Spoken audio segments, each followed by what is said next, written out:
ထုံးစံနိုင်ပဲဒါပေမဲ့ဒီနေ့နေပို့ရင်အိမ်မှာအေးရောက်ထိုင်တော့ဘူးပတ်စံနေပြီရှင်းချတာဘယ်နဲ့ပြားရှိလို့ကျမပေးရမှာလဲအိမ်ပေါ်မှာတင်သွင်းထားအောင်ကျေးဇူးတင်မူသမားရဲ့ရောက်စကားချေတယ်မိမရောက်ရှင်းကြောက်တယ်လက်ပါတာမဟုတ်ဘူးကျမမထိလို့တော့ကျမမခံဘူးနော်ဒီမလေးရမောက်ကိုလေးနဲ့စုပြီးတော့ဝယ်ထားပေးတာမမလေးမမနဲ့ဆိုအရင်လိုက်ပါပဲမကလေးကချစ်စရာပါသူများစားပေးသားပကံတွေကိုဆေးရမယ်စိုက်သက်ဆေးတွေလုပ်ရမယ်ပြီးလို့ရှိရင်စိုက်အနောက်ဘက်မှာရှိတဲ့အမိုက်တွေကိုလည်းနေ့တိုင်းသွားပြရမယ်ဘယ်လိုလဲလုပ်နိုင်လား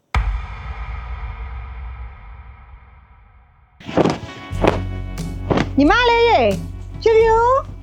လာတော့လေကွယ်နေတောင်တော်တော်မြင့်နေပြီဒီထက်နေမြင့်လို့ရှင်ဖောက်တယ်လွတ်ကုန်တော့မယ်အစကတည်းကအမပြောပါတယ်ညဘက်တွေဆိုရင်စောစောအိမ်လို့အခုတော့အိမ်ရထားနောက်ကျနေပြီမှလာတော့လာပါပြီမရဲ့ဒီနေ့တရက်သေးပဲဟုတ်ပြောလိုက်ရင်ဒီတိုင်းကြီးပဲနင့်ကိုပုံနာရောထမင်းဟင်းပြင်ထားပေးပြီးဝိုက်လားဟိုတရားကြောင်သိရနော်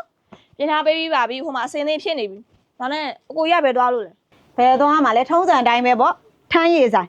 မျက်စိနှလုံးပွင့်တာနဲ့လေထမ်းရည်နဲ့မျက်နှာတက်တဲ့လူလေသူ့ကိုအားကိုးလို့ယူမိပါတယ်တစားမှအားမကိုးရဘူးမြင်လဲအဲ့လိုကောင်မျိုးကိုကြည့်ထားနော်တွေ့လို့ရှင်ဝင်းဝေးရချောင်းမိုက်ကြတော့ယူပြီးတော့သူများအကြောင်းမယူနဲ့တဲ့ဟဲငါနဲ့စေတနာနဲ့ပြောပြတာလေနင်နော်ညီမလေးကစားတာပါမရဲ့ညီမလေးကလေအပြိုကြီးပဲလုံမဒါနဲ့မနဲ့စားထမင်းချမ်းစားပြီးပြီလားညီမလေးကတော့စားပြီးသွားပြီမစားပါဘူးအေးဘိုက်တွေလည်းမစားဘူးလာသွားမယ်နေတောင်တော်တော်မြင့်နေပြီနင်စောင့်နေရတာနဲ့နေလေးတို့ရေတော့ရောက်လာပြီညနေလေးဆိုင်သွားရင်တော့ရောက်လာပြီပလင်းတွေစီလို့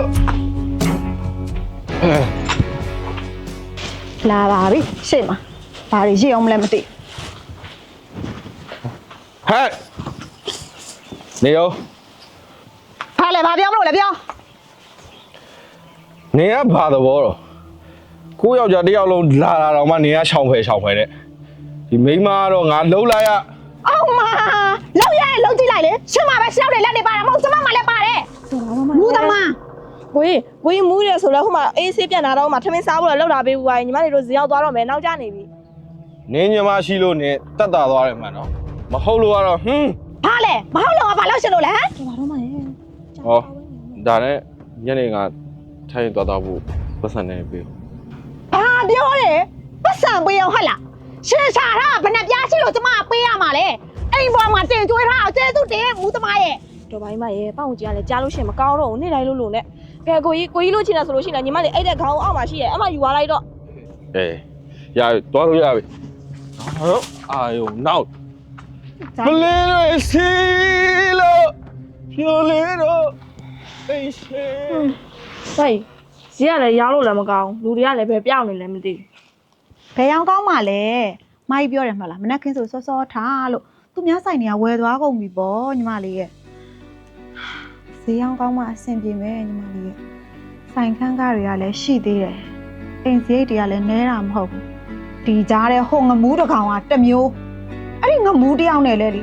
အမကွာလိုက်ရှင်ပြီသိလားဘာမှသုံးစားလို့မရဘူးစိတ်လျှော့ပါမရဲ့သူ့ကိုအားကိုးလို့မရလဲလေညီမလေးကြောက်လို့ရှိပါတယ်ညီမလေးကမမအများကြီးရှာကျွေးမှာသူများတွေလေသူများမိဘကိုပြပြစုံထားသလိုမမကိုလည်းလေညီမလေးကလေအလုပ်တွေအများကြီးလုပ်ပြီးတော့ပြပြစုံထားမှာပြီးတော့မမညီမလေးကိုလေအဖေလိုရောအမေလိုရောပြီးလို့ရှိရင်လေအမကြီးအမိရလိုရောပြီးသားတဲ့အတွက်အဲ့ဒီကျေးဇူးတွေကိုကောင်းအောင်ဆက်မှာဟုတ်ပါပြီအပြောလေးနဲ့တင်လေဒီကလည်းအမောတွေပြည်နေပါပြီဒါပေမဲ့လည်းစောင့်ကြည့်အောင်ပါပေါ့လေလိုလာမလဲဆိုတာကစုံရွက်တွေရမယ်နော်ဒီမှာချင်မောင်ရွက်တွေဟဲ့မောင်လေးတို့ဝယ်နေကြမြူသွားတော့လားဒီမှာလက်နေရောလေဒီနေ့ရောင်းလက်ဆက်တာဟာတွေ့လားဟမ်ပသားကဲဘာယူမလဲထုံးစံတိုင်းပဲလားပြောထုံးစံတိုင်းပဲဒါပေမဲ့ဒီနေ့နေပို့ယူမယ်အိမ်မှာအေးရောက်နေတော့ရမှာပေါ့ငါပို့ထည့်ပေးလိုက်မယ်နော်ဖြူတော့အာကူရရနော်ပြည့်လေဒီလိုညီမလေးတယောက်ရတာကန်ကောင်းတာပဲတချို့တီရွယ်တယ်ဆိုရီစားတွေပါထားအိမ်ကလေးဝိုင်းမကူလိုအပ်လို့ရှိရင်အိမ်မှာလက်ဖြန့်တောင်းနေသူရမြင်ရတာအဆင်ပြေပါဦးနေမှာရမှာပေါ့ကိုသားရဲ့ဖြူတို့ညီမနဲ့ရတာလေသူများတို့မှာကြောထောင်းတော့ခမကောင်းတာဒီလိုပဲကြိုးစားရမှာပေါ့နော်မဒါပေါ့ကြိုးစားရင်လေဘာမှမဆိုဖြစ်တယ်ငါလည်းသွားလိုက်အောင်မယ်လူတွေရောင်းကောင်းပါစေနော်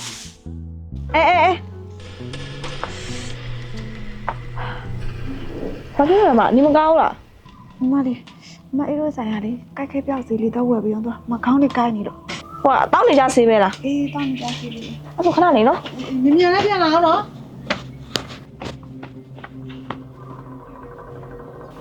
ကဲပြေဆိုင်အောင်တဲ့အချိန်တွေရောကောင်းရဲ့လားကောင်းရင်လည်းငါဆိုင်ကပိုးလေးပါလေးလောက်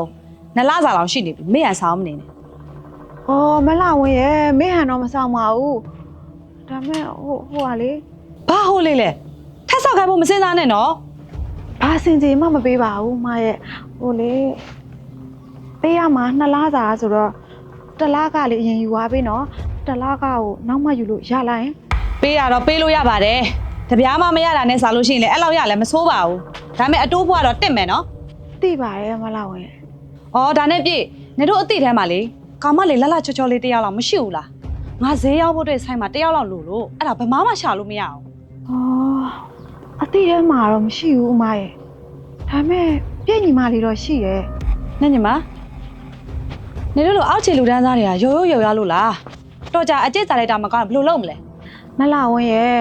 ကျမညီမလေးကဆင်းရဲတာပါပဲဒါပေမဲ့ရိုးသားပါတယ်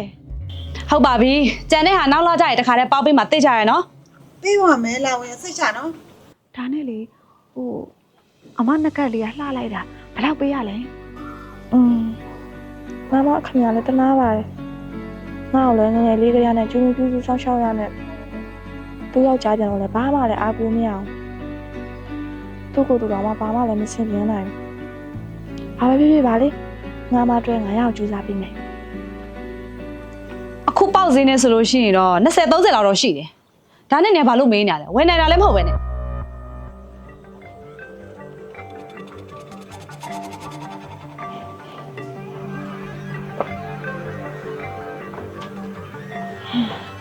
ဆေးရတာပြီမရဲ့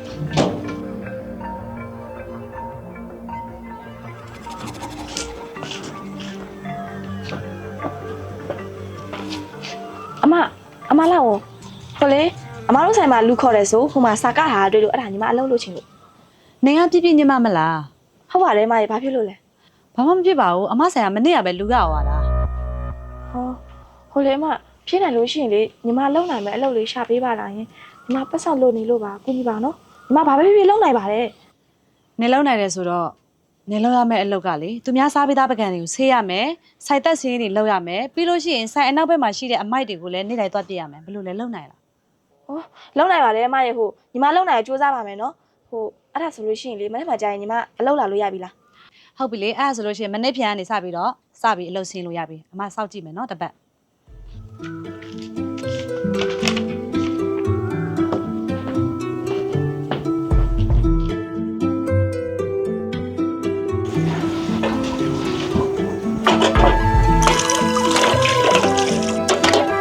ဟဲ့ဖြူ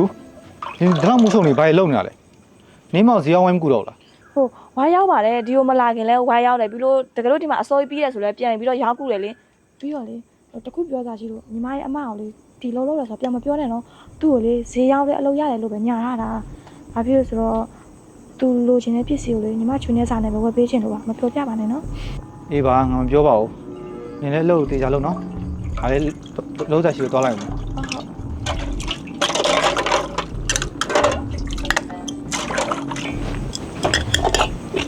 ဖြူဖြူအထည်လဲကြည့်အောင်မနေတော့ဘူးဟိုမှာစားဝိုင်းလဲတိတ်ရအောင်မယ်နေမြန်မြန်လုံနော်ငါသွားစရာရှိလို့သွားတော့မယ် ဟုတ်ပြီးတော့မယ်မရဲ့ အလုပ်ကိုတိတ်ချခရူးဆိုင်လို့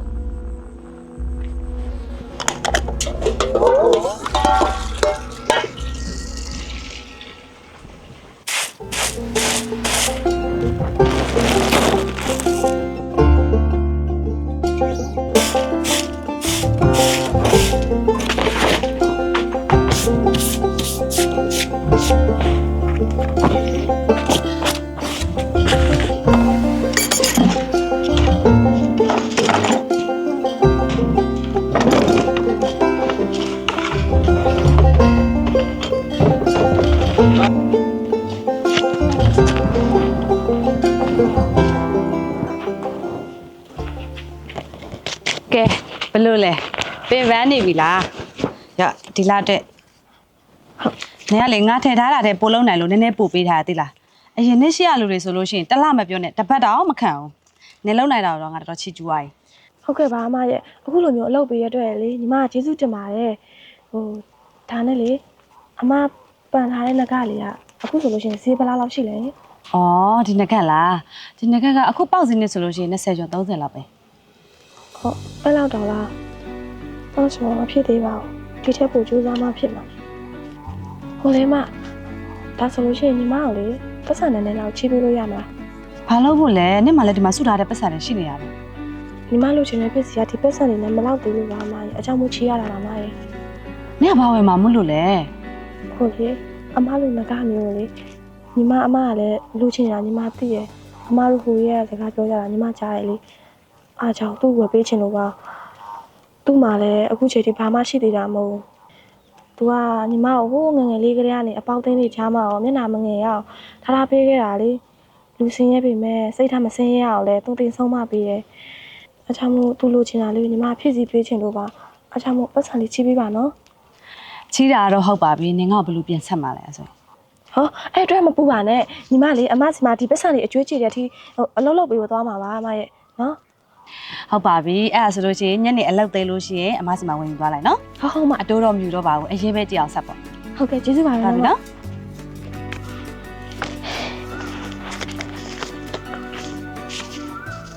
မင်းတော့မင်းညမရှိတယ်လို့ငါသိခံနေတာငါဘာမှမလုပ်ရဘူးလို့မင်းထင်နေတာ ဘာလဲဘာများလှုပ်ရှင်သေးလို့လဲရောက်ရဲလှုပ်ကြည့်လိုက်လေရှစ်လို့အကောင်ရဲ့အနှိမ့်ဆက်ကိုခံမဲ့စားရှစ်လို့ကောင်မျိုးနဲ့မပေါင်းချင်တော့ကွာချင်တယ် ဘာဖြစ်တယ်မင်းကမြန်ငါ့ကိုခွာချင်တယ်ပေါ့ဟဟလား ဟုတ်တယ်လေဟုတ်တယ်ယောက်ျားကြီးတံမဲနဲ့ကျမတို့ညီမနှစ်ယောက်ရဲ့လှုပ်ဆောင်အခန့်သားကြီးထိုင်စားနေရမှာဟုတ်ဘူးလားကျမညီမလေးလဲလေရှစ်လို့ကောင်မျိုးကြောင့်သူ့ညာရဲ့စီမာပြပြမမနဲ့အလုတ်သွားလုပ်နေရတယ်ဘာအတုံးကြလဲမိသားစုဆိုတာတက်ညီလက်ညီနဲ့စစ်စစ်လုံးလုံးအလုံးလုံးမှလေလူတန်းစစ်နေနိုင်မှာအခုတော့ဒီကောင်မကြီးရလေကြွားတဲ့ရက်ထဲကလေရှိမိန်းမတွေလိုက်ကြည့်ဒီကောင်မကြီးတော့ဘူးမပင်မဘူးကျောင်းမကျမလှုပ်သွေးနေရချက်သိလား ဒီလောက်စကားရှည်တယ်မိမရောက်လာ အမအကိုကြီးရှင်ကျမအမဘယ်လိုလုပ်လိုက်တာလဲဟမ်ကျမတို့မိဘတွေတော့ကျမတို့ကိုထီးလေးကလောက်ဘူးတာမဟုတ်ဘူးယောက်ျားကြီးတံမဲ့လက်ပါရတယ်လို့ရှင်မရှက်ဘူးလား ဘာလဲမင်းမနာနေလေတာ လောက်ရဲလောက်ကြည့်လိုက်လေဒီမှာရှင်ကြောက်တယ်လက်ပါတာမဟုတ်ဘူးကျမအမကိုထီးလို့တော့ကျမမခံဘူးနော်ဒီတစ်ခါကျမလောကတိမခံနိုင်တော့ဘူးရှင်ကြောင့်လည်းကျမအမဆက်စင်းရပါလဲများပြီယောက်ျားကြီးတံမဲ့အဲ့တအိမ်လုံးရဲ့တောင်းမပြောနဲ့မိမလှုပ်ကြည့်တာလားဘာဖြစ်စီပေးနိုင်လို့လဲရှင်မကျင်တော့ဘူးဆိုလို့ရှိရင်ကျမတို့ညီမများရဲ့အရာထွက်သွားလိုက်ကတော့မှလည်းပြက်လာဖို့မစင်စားနဲ့ ကြိုက်တယ်ငါလိုကောင်ပြောရလေနေဦးမနေချင်တာဘယ်တော့မှပြန်မလာဘူးနေရဲ့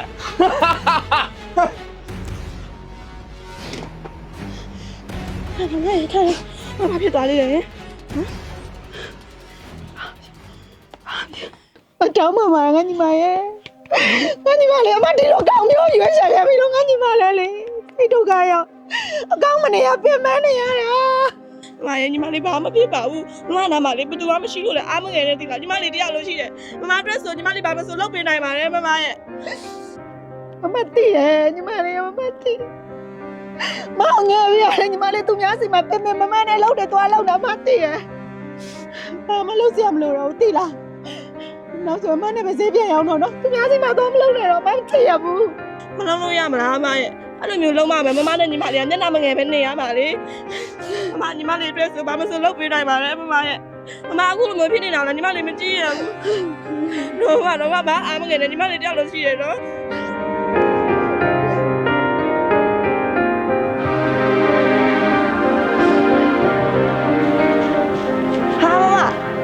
ဆိုင်တော့မသိပြီးသွားပြီလားမြန်လိုက်တာရော တိမ်ပြီးပြီဒါပဲကြံပြီနော်ဒီနေ့ရောင်းကောင်းတယ်ဒီကအိမ်ကြလို့ရှိရင်လေကျန်တာလေးကြော်စားမယ်နော်ဟုတ်သွားမယ် နေပါဦးမညီမလေးတော့မနာသေးဘူးထိုင်ပါဦးခဏတော့ အိမ်မှာလုံးစရာရှိသေးတာခဟုတ်ဏလေးပဲ ဟုတ်ပါပြီ မမျက်စိခဏမိတ်တာ ဟဲ့ဘာလို့မလို့တော့ကလေးကလားနဲ့လူကြီးရောနော်မနှောက်ရအောင် မနောက်ပါဘူးမျက်လုံးမိတ်တာလို့ အေးမိတ်ပြီလို့ မကြည့်နဲ့နော် မကြည့်ဘူး ရပြီကြည့်လို့ရပြီ ဘာတော့တာ ကြည့်လေ